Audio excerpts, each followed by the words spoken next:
કલાકમાં 16 જિલ્લામાં ભારે વરસાદની આગાહી છે।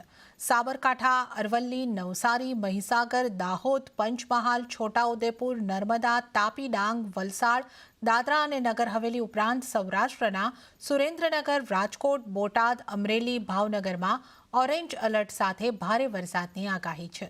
તો આવતીકાલથી પવનનું જોર વધી શકે છે। 50થી 60 કિલોમીટર પર આવરની ઝડપે પવન ફૂંકાઈ શકે છે। હાલમાં દક્ષિણ રાજસ્થાન ઉપર સર્ક્યુલેશન અને ટ્રફના કારણે વરસાદી માહોલ છે, જેના કારણે માછીમારોને દરિયો ન ખેડવાની સૂચનાઓ આપવામાં આવી છે।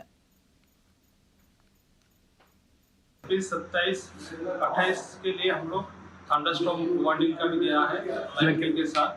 और आज का दिन जो रहेगा इसमें जो विंड स्पीड रहेगा 50 to 60 किलोमीटर प्रति घंटा रहेगा। फिर कल से फिर विंड स्पीड थोड़ा कम आएगा, 40 से 50 किलोमीटर प्रति घंटा में रहेगा। और हेवी रेनफॉल का भी वार्निंग हमने दिया है 28 और 29 मई को। मेनली जो डिस्ट्रिक्ट इसमें आ रहा है eastern parts of both north Gujarat region और साउथ गुजरात रीजन के जो ईस्टर्न डिस्ट्रिक्ट्स है